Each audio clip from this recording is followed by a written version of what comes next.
இப்போ நீங்கள் ஒரு பூத்தில் விஜய்க்கு வந்து 250 ஓட்டு விழுந்தா கூட 75,000 பூத்தில் வந்து உங்களுக்கு பார்த்தீங்கன்னா அந்த கணக்கே வந்து ஒரு 2 கோடியை தாண்டிடும்.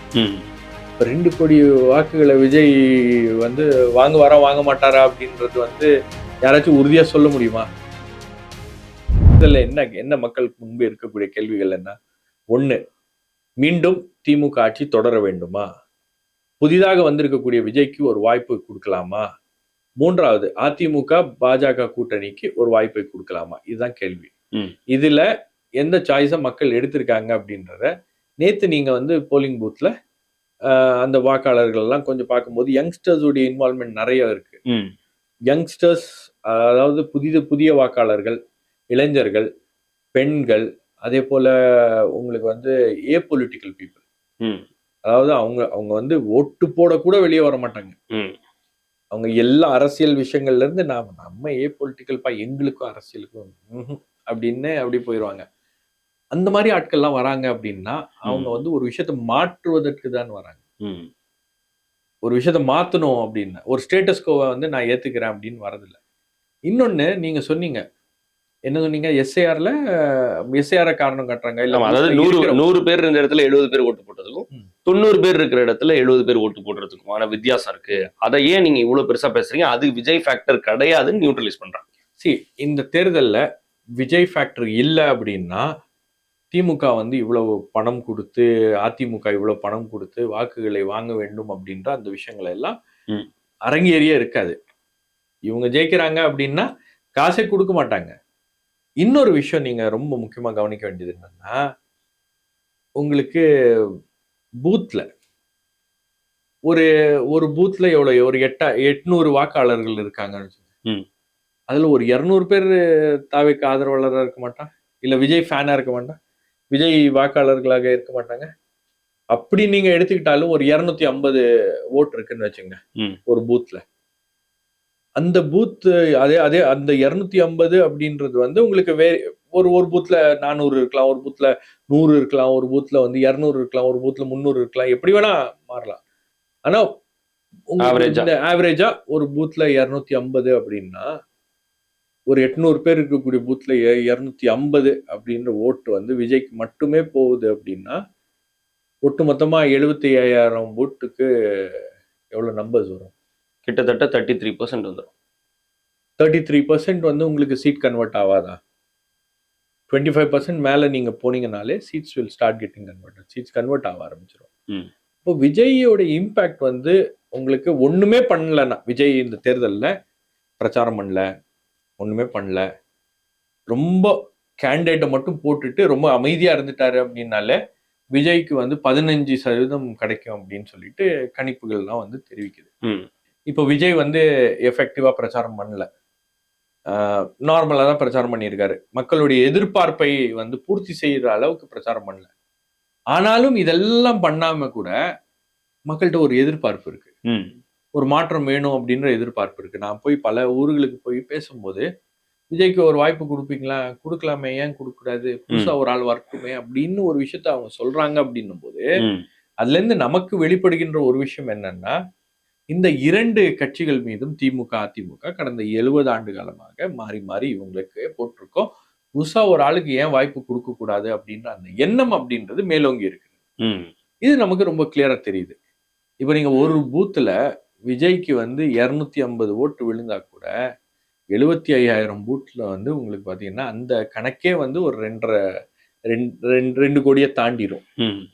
இப்ப 2 கோடி வாக்குகளை விஜய் வந்து வாங்குவாரா வாங்க மாட்டாரா அப்படின்றது வந்து யாராச்சும் உறுதியா சொல்ல முடியுமா? வாய்ப்பே இல்லை, சொல்ல முடியாது யாரும். அதனால ரிசல்ட்ஸ் வந்தாதான் தெரியும். அப்ப அதுக்கு முன்னாடி வந்து நம்ம இவங்க இவ்வளவு சீட் வாங்குவாங்க, அவங்க இவ்வளவு சீட் வாங்குவாங்க அப்படின்னு சொல்றது, கணிக்கிறது என்பது மிகவும் கடினமான ஒரு விஷயம். அதான் அந்த கடினமா போனதுக்கு ரீசன் விஜய் தான். அதை நான் அப்படி ஒத்துக்கலாமா? கடினமா போனதுக்கு ரீசன் விஜய் தான். இந்த ஃபைட் வந்து, இந்த பைபோலார் ஃபைட் வந்து மாறுது. ஆமா, மூணாவது ஒரு ஆள் பெருசா மாறுது. ரெண்டாவது உங்களுக்கு சீமான் மாதிரி ஒரு 4 கார்னர் ஃபைட் போது இன்னும் காம்ப்ளிகேட் ஆகுது. ஓகே. அப்ப இதுல வந்து உங்களுக்கு எதிர்கட்சிகளுடைய வாக்குகள் வந்து சிதறுகிறது அப்படின்ற ஒரு ஆஸ்பெக்ட் பாக்குறோம். பட் விஜய் எவ்வளவு வாக்குகளை கன்சாலிடேட் பண்றாரு அப்படின்றத யாரும் பேசல. இப்போ விஜய் வாக்குகளை எடுக்கிறாரு. அந்த 250 வாக்குகள் எங்கிருந்து எடுக்கிறாரு விஜய்?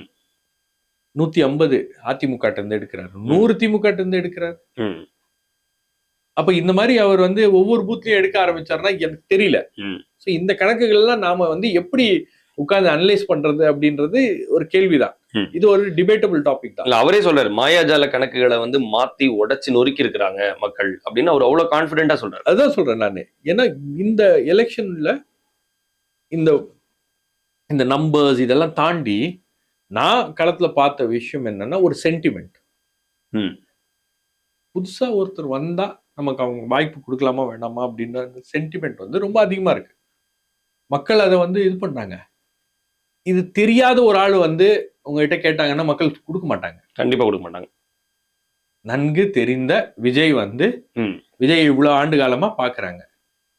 ஒரு பிள்ளையா, ஒரு அண்ணனா, ஒரு தம்பியா, ஒரு அண்ணனா எனக்கு கொடுங்க அப்படின்னும் போது அவங்க கொடுக்கறதுக்கு தயாரா இருக்காங்களா அப்படின்றதான். ஒவ்வொரு மாவட்டத்திற்கும் விஜய் பயணிக்கும் போது, சென்னையில கடைசி நேரத்துல பயணிக்கும் போது ஸ்தம்பிச்சிச்சு அப்படின்னு சொல்லலாம். எல்லா கட்சியும் கூட்டம் போட்டாங்க, க்ரௌட் இருக்க மாதிரி ஒரு ட்ரோன் ஷாட் காமிக்க முடிஞ்சு. ஆனா விஜயோட ட்ரோன் ஷாட் மாதிரி கம்பேரே பண்ண முடியல எந்த கட்சிக்குமே. ரொம்ப ப்ராக்டிக்கலா பேசுவோம், யாருக்கும் சப்போர்ட் பண்ணி பேச போறது இல்லை.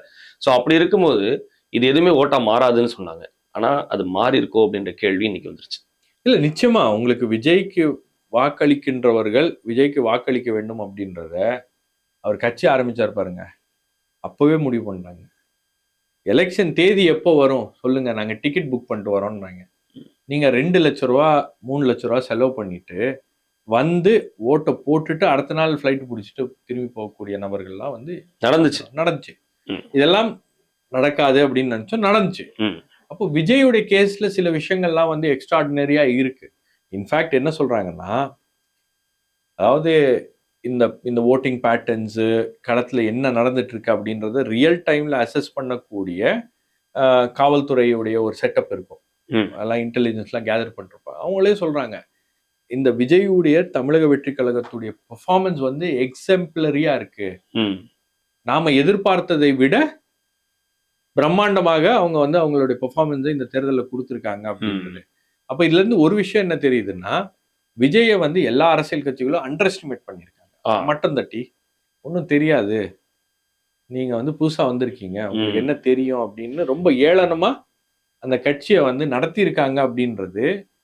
இது வந்து விஜயுடைய ஃபாலோவர்ஸ்க்கும், விஜயுடைய ரசிகர்களுக்கும், விஜயுடைய ஆதரவாளர்களுக்கும் அது வந்து ஒரு வைராகியமாக மாறிவிட்டது. இந்த தேர்தலில் போய் ஓட்டு போட்டு நீங்க சொன்னதெல்லாம் நான் பொய்யாக்குறேன் அப்படின்ற அந்த வைராகியத்தோட அந்த டிராவல் பண்ணதுக்கு ரீசனே நான் அதை அப்படிதான் பாக்குறேன். ஏன்னா நிறைய பேர் வந்து சொல்லும் போது இதுக்கு முன்னாடி வந்து இவ்வளவு கஷ்டப்பட்டு நான் ஓட்டு போய் போடுறேன், அதை வந்து சோசியல் மீடியால ரெக்கார்ட் பண்ணி அதை வீடியோ போட்டு பாருங்க, நைட்ல நாங்க நிக்கிறோம், ஒன்றும் இல்லை, நாங்க எப்படியாவது போய் ஓட்டு போடணும், இதுக்கு முன்னாடி நாங்க எப்படியாவது போய் ஓட்டு போடணுன்ற அந்த எண்ணமே இருந்த மாதிரி தெரியல. அதனால இந்த பர்சன்டேஜ் மாறிச்சான்றதும் கவனிக்க வேண்டிய விஷயம். ரொம்ப இம்பாக்டா ரொம்ப எளிமையா கத்துக்கக்கூடிய விஷயம் என்னன்னா, இவ்வளவு பேர் நாங்க கண்டிப்பா ஓட்டு போட்டே தீர்வோம் இந்த வாட்டி அப்படின்னு நின்னது விஜய்க்காகவா? கண்டிப்பா அப்படிதான் ஒரு விஷயம் இருக்கு. இளைஞர்கள் மத்தியில குறிப்பா அப்படிதான் இருக்கு. இப்ப நீங்க சொன்னீங்க அந்த இடத்துல வந்து நீங்க சொன்னதெல்லாம் நாங்க மாத்தி காட்டுறோம் அப்படின்றது வந்து அந்த கடைசி நேரத்துல கூட நடந்துருச்சோ அப்படின்னு பாக்குறேன். இல்ல, இந்த கடைசி நேரத்துல என்னன்னா, விஜய்க்கு வந்த நெருக்கடிகள், விஜயை வந்து அட்டாக் பண்றாங்க. அது விஜயோட வந்து அந்த ரசிகர்களுக்கும் அவருடைய ஃபாலோவர்ஸுக்கும் இருக்கிற அந்த எமோஷனல் கனெக்ஷன் வந்து யாராலையும் புரிஞ்சுக்க முடியாது. ஒரு ஃபேன் கண்டிப்பா அது வந்து எப்படி வேலை செய்யும் அப்படின்றது கூட நமக்கு தெரியாதுன்னு வச்சுங்களேன். ஆனா ஒரு எமோஷனல் அட்டாச்மெண்ட் இருக்கு. காலங்காலமா வந்து அவங்க ஒரு விஷயம் நடக்குதுன்னு வச்சுங்களேன். ஃபார் எக்ஸாம்பிள் ஜனநாயகன் படம் வரல அப்படின்னா இந்த விஜய் ரசிகர்கள் எல்லாம் என்ன, நமக்கு இதெல்லாம் பழகுனது தானே, ஏன்னா விஜய்க்கு எதுவுமே சாதாரணமா நடந்தது கிடையாது, வந்தது இல்ல, இப்படி எல்லாம் பேசுவாங்க. ஏன்னா அவங்களுக்கு வந்து இந்த தலைவா படம் வரும்போது எமோஷனலா அவங்க வந்து அப்படி சப்போர்ட் பண்ணாங்க, அப்படிதான் வந்து அதை புரிஞ்சுக்கிறோம் அப்படின்ற மாதிரி, அப்படி ஒரு மெச்சூரிட்டி காமிக்கிறது அப்படி காமிப்பாங்க அப்படின்ற மாதிரி யோசிப்பாங்க, பேசுவாங்க, இதெல்லாம் பண்ணுவாங்க.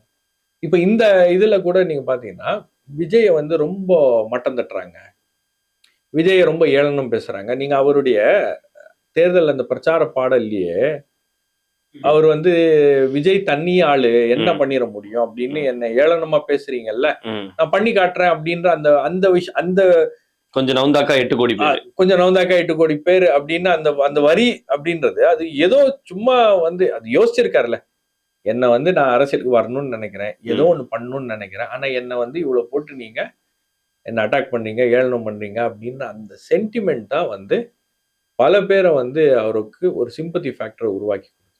நீங்க நம்ப மாட்டீங்க, விஜய் படம் பார்க்காத ஆட்கள், விஜய் கேண்டிடேட் யாருன்னு தெரியாத ஆட்கள், விஜய் வந்து என்ன பண்ண போறாருன்னு தெரியல. ஆனா விஜய் ஏதோ ஒண்ணு பண்ணுவாரு அப்படின்றதுக்காக அவங்களுக்கு ஊரும் தெரியாது, பேரும் தெரியாது, கேண்டிடேட்டும் தெரியாது, அவருடைய பேக்ரவுண்ட் தெரியாது, ஹிஸ்டரி தெரியாது. அந்த விசில் சின்னம் மட்டும் அவங்களுக்கு தெரியும். விஜய், விசில், தாவேகா இந்த 3 விஷயம் தான் இந்த தேர்தல்ல. அங்க கேண்டிடேட்டோ மத்த விஷயங்களோ அவங்கலாம் பார்க்கல. இது எல்லாமே வந்து கொஞ்சம் வியப்பாகவும், விந்தையாகவும் இருக்கிறது. இதை எப்படி புரிஞ்சுக்கிறதுன்னு தெரியல. அதனால ரிசல்ட்ஸ் வந்தா தான் நமக்கு தெரியும்.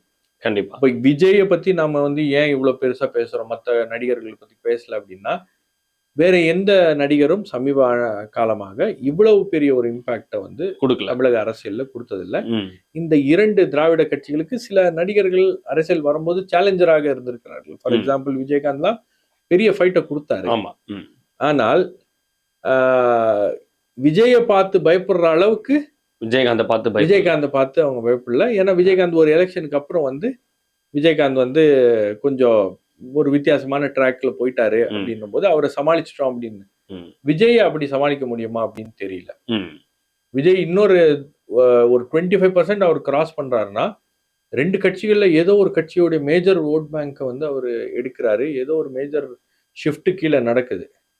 இந்த தேர்தலில் ஏதோ ஒரு அண்டர் கரண்ட் இருக்கு, அதை நம்ம பார்க்க தவறிட்டோமா அப்படின்ற அந்த பல்வேறு கேள்விகளோட தான் அணுக வேண்டியதா இருக்கு. ஆமா, இப்ப விஜயகாந்த் இடத்த வந்து விஜய் ரீப்ளேஸ் பண்ணிடுவாருன்ற மாதிரியான நிறைய ஷார்ட்ஸ் அண்ட் ரீல்ஸ் எல்லாம் வந்து நம்ம பாக்குறோம். விஜயகாந்த் வந்து கூட்டணி வைக்கும் போது தான் அவருக்கு ஒரு பெரிய வெற்றி இருந்துச்சு. ஆனா விஜய்க்கு இந்த வெற்றி தனியாவே கிடைக்க வாய்ப்பு இருக்கா? அட்லீஸ்ட் விஜய் தொகுதியிலாவது விஜய் ஜெயிக்க வாய்ப்பு இருக்கா? இல்ல, நீங்க திருச்சி ஈஸ்ட் அண்ட் பெரம்பூர் இந்த 2 தொகுதிகளிலும் விஜய் ஜெயிக்கிறாரு. சென்னையிலேயே உங்களுக்கு வந்து கணிசமான இடங்கள்ல ஜெயிப்பதற்கு வாய்ப்பு இருக்கிறது. அதுவே பெரிய வெற்றி. சென்னை என்பது திமுகவுடைய கோட்டை. இந்த கோட்டைக்குள்ள ஓட்டை போடுறது பல பேர் வந்து இதை காலங்காலமா முயற்சி செய்திருக்கிறார்கள். ஜெயலலிதா ஒரு முறை சாத்தியப்படுத்த முடிந்தது. அதுக்கப்புறம் பெரிய அளவுல வந்து முடியல. சென்னையில தான் உங்களுக்கு வந்து திமுகவுடைய வீச்சு அதிகமா இருக்கும். அதிமுகவுடைய வீச்சு பாத்தீங்கன்னா உங்களுக்கு டிஸ்ட்ரிக்ட்ஸ்ல அதிகமா இருக்கும். ஏன்னா அந்த பார்ட்டியோட ப்ரொஃபைல அது ஒரு ரூரல் பார்ட்டி அப்படின்னு. ஏன்னா அது மக்கள் வந்து எல்லாம் கிராம மக்களா சப்போர்ட் பண்ற பார்ட்டி. எம்ஜிஆருக்கு வந்து பெரிய அளவுல சப்போர்ட் வந்தது ரூரல் ஏரியாஸ்ல இருந்து, கிராமங்கள்ல இருந்து தான் அப்படின்வாங்க. அப்ப அந்த ப்ரொஃபைல் அது அது அப்படியே மெயின்டைன் ஆயிட்டு இருக்கு. ஸோ விஜய்க்கான செல்வாக்கும் வந்து உங்களுக்கு நகர் பகுதிகளில் விஜய்க்கான செல்வாக்கு என்பது அதிகமாக இருக்கிறது.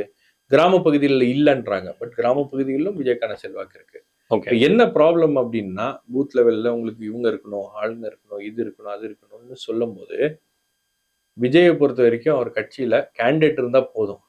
கேண்டிடேட் யாரு கூட தெரிய வேண்டாம், அந்த சிம்பிள் இருந்தா போதும். அந்த சிம்பிளுக்கு வந்து ஓட்டு போடுறதுக்கு மக்கள் வந்தாங்க. எனக்கு நிறைய பேர் நான் கேட்டேன், கேண்டிடேட் எப்படி உங்களுக்கு ஓகேவா இந்த கேண்டிடேட்னா, கேண்டிடேட்லாம் நமக்கு தெரியாது சார், விசில் சின்னம் இருக்கா? ஆமா, இது சேம் கொஸ்டின் நானும் கேட்டேன். யார் கேண்டிடேட் தெரியுமான்னு கேட்டதுக்கு அதெல்லாம் இல்ல, விசில் சின்னம் தான். இந்த பதில் வந்து நம்மளால புரிஞ்சுக்க முடியுது. இன்னும் திமுக அதிமுக வேட்பாளர் யாரு, அந்த வேட்பாளருக்கு ஒரு செல்வாக்கு இருக்கும், அந்த ஏரியால அவங்க இருப்பாங்க, அதெல்லாம் இருந்துச்சு. அந்த விஷயத்தை விஜய் பிரேக் பண்ணிருக்காருன்றதையும் இல்ல பார்த்தோம். அவருடைய ஃபேன்ஸ்க்கு, அவருடைய ரசிகர்களுக்கு, அவருடைய ஆதரவாளர்களுக்கு இந்த விஷயம் பிரேக் ஆகும்.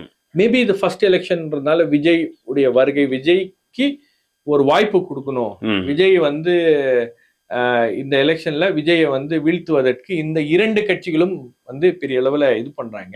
இப்ப நம்ம சப்போர்ட் பண்ணக்கூடிய ஒரு பண்ணணும் அப்படின்ற ஒரு சென்டிமெண்ட் இருக்கு அப்படின்றத நான் ஃபீல் பண்றேன். ஓகே, அப்ப அதனால வந்து அவங்க கேண்டிடேட் எல்லாம் விட்டுறாங்க. பட் அடுத்த எலெக்ஷன்ல மறுபடியும் விஜய் வந்து கேண்டிடேட் எல்லாம் போடாம நான் மட்டும் தான் அப்படின்னு சொன்னும் போது அது வந்து எடுபடாது. இது ஃபர்ஸ்ட் எலெக்ஷன் போது அந்த இம்பாக்ட், இதுல விஜய் எவ்வளவு மேக்சிமம் இம்பாக்ட் கிரியேட் பண்றாரோ அதுதான் வந்து அவருக்கு கை கொடுக்கும். ஓகே, இறுதி கேள்வி, திமுக ஆட்சி தக்க வைக்குமா?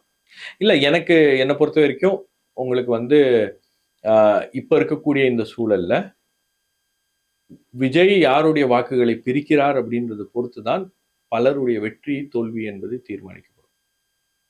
இப்ப திமுக ஆட்சியை தக்க வைக்குமா அப்படின்னா மேபி அவங்களுக்கு வந்து ஒரு இன்ஃபர்மேஷன் இருந்திருக்கலாம், இல்ல ரியல் டைம்ல இன்னைக்கு வந்து அவங்க ஏஜென்சிஸ் எல்லாம் வச்சு இன்புட்ஸ் எடுக்கிறாங்க. அப்போ பல இடங்கள்ல விஜய் வந்து அதிமுகவுடைய வாக்கு தான் பிரிக்கிறாரு, ஆன்டி இன்கம்பன்சி ஓட்டு தான் பிரிக்கிறாரு, நம்ம ஓட்டு இன்டாக்டா இருக்கு, அதனால பிரச்சனை இல்லை அப்படின்னு ஒரு நம்பிக்கை என்பது இருக்கிறது. பட் யாருடைய வாக்குகளை விஜய் வந்து எவ்வளவு பிரித்திருக்கிறார் அப்படின்றது ரிசல்ட்ஸ் வரும்போது தான் தெரியும். அதுதான் வெற்றி தோல்வியை தீர்மானிக்கும். 2வது நீங்க வந்து பணம் கொடுத்தது கூட இந்த முறை திமுகவாக இருந்தாலும் சரி, அதிமுகவாக இருந்தாலும் சரி, கட்சி தொண்டர்களுக்கு வாரி வாரி பணத்தை கொடுத்துருக்காங்க. நீங்க பூத்ல வேலை பார்க்குறீங்களா? ஒரு நாளைக்கு 1000 ரூபாய், 10 நாள் 10,000 ரூபாய், 20 நாள் நீங்க வந்து ட்ரைனிங் மற்ற வேலை அது இது பண்ணீங்கன்னா உங்களுக்கு சாப்பாட்டோட அவ்வளவு காசு கொடுத்துருக்காங்க. இப்போ பூத்ல இருக்கக்கூடிய இந்த கட்சியில் வேலை பார்க்கக்கூடிய அந்த ஏரியால வேலை பார்க்கக்கூடிய அந்த கட்சி சாதாரண தொண்டர்கள் கேட்கின்ற கேள்வி, இவ்வளவு காசு இப்ப நீங்க எடுக்கிறீங்களே ஜெயிக்கிறதுக்கு, இந்த காசெல்லாம் எங்கடா வச்சிருந்தீங்க அப்படின்ற அளவுல அந்த கேள்விகள் அப்படின்றது தொண்டர்கள் மத்தியிலே வருது. ஏன்னா நீங்க அரசியல் அதிகாரத்துக்கு வரீங்க, ஒரு எம்எல்ஏ ஆவறீங்க, மினிஸ்டர் ஆவறீங்க அப்படின்னும் போது பணம் வந்து உங்களுக்கு வந்து பல வகைகள்ல இருந்து பணம் வருது அப்படின்னும் போது அது கீழே போக மாட்டேங்குது அப்படின்ற அந்த விஷயம் இருக்கு. இதெல்லாம் இப்போ கண்கூடா அதான் விஜய் மீது ஏவப்படக்கூடிய கேள்விகள் மற்ற கட்சிகள் மேலே ஏவப்படுது. வேற ஆங்கிள் மற்ற கட்சிகளுடைய சொந்த நிர்வாகிகளே இந்த கேள்விகளை எழுப்புறாங்க. இப்ப விஜய் வரலன்னா இந்த பணமும் வெளியே வந்திருக்காது. கொடுக்காத அமைச்சர்கள்லாம் இன்னைக்கு பணம் கொடுக்குறாங்க. என்னை பொறுத்த வரைக்கும் ஒரு விஷயம், டு பி வெரி ஆனஸ்ட், சென்னையில இருக்கிற ஒரு 1000 லைட்ஸ் தொகுதியில இருக்கக்கூடிய திமுக கேண்டிடேட் டாக்டர் எல்என் நாகராஜன் மட்டும்தான் காசு கொடுக்கல. அதுக்கப்புறம் வேற ஒரு 2-3 பேர் சொல்றாங்க, என்னால கன்ஃபார்ம் பண்ண முடியல. மற்ற எல்லாருமே வந்து உங்களுக்கு பணத்தை வந்து கொடுத்துருக்காங்க அப்படின்ற ஒரு நிலை என்பது இருக்கு. நீங்க எதுவுமே பண்ணல, நல்லாட்சியை கொடுத்தீங்க அப்படின்னா பணம் என்பது ஏன் வந்து இந்த எலெக்ஷன்ல உங்களை காப்பாற்றும் அப்படின்னு நம்புறீங்க. ஸோ இந்த தேர்தலை பொறுத்த வரைக்கும் ஒரே ஒரு விஷயம், அதாவது விஜய் அப்படின்ற ஒரு ஃபேக்டர் வந்து இல்லைன்னா இவ்வளவு விஷயங்கள் நடந்திருக்குமா அப்படின்றதெல்லாம் வந்து பல பேருக்கு அந்த கேள்விகள் அப்படின்றது இருக்கிறது. அதே மாதிரி விஜய் கட்சியில கொடுத்துருக்கக்கூடிய வாய்ப்புகள் வந்து சில பேருக்குலாம் கொடுத்துருக்காங்க, சில கேண்டிடேட்ஸ்லாம் கொடுத்துருக்காங்க. ஆட்டோ ஓட்டுநராக இருக்கக்கூடிய ஒரு மாவட்ட செயலாளர்லாம் கொடுத்துருக்காங்க, மாற்றுத்திறனாளி ஒரு நபர் கொடுத்துருக்காங்க. இதெல்லாம் வந்து அதே மாதிரி தலித் சமூகத்தை சேர்ந்த பலருக்கு வந்து சீட்ஸ்லாம் கொடுத்துருக்காங்க. ஜென்ரல் கன்ஸ்டிடுவன்சிஸ்ல அவங்களை நிறுத்துவதற்கான ஏற்பாடுகள், தலித் சமூகத்தை சேர்ந்தவர்களை நிறுத்துவதற்கான ஏற்பாடுகளையும் செய்திருக்கிறார்கள் அப்படிங்கும்போது பல விஷயங்கள் வந்து களத்துல மாறுது. அப்ப இந்த மாற்றத்தை நாம் ஆதரிக்க வேண்டுமா இல்லையா அப்படின்றதான் வந்து மக்கள் முன்பு இருக்கக்கூடிய கேள்வி. அதே மக்கள் என்ன முடிவெடுக்க போறாங்க அப்படின்றது நம்ம 4ஆம் தேதி தெரிஞ்சிடும். ஓகே, நிகழ்ச்சியில் இணைந்து கருத்துக்களை பகிர்ந்தமைக்கு நன்றி சார்.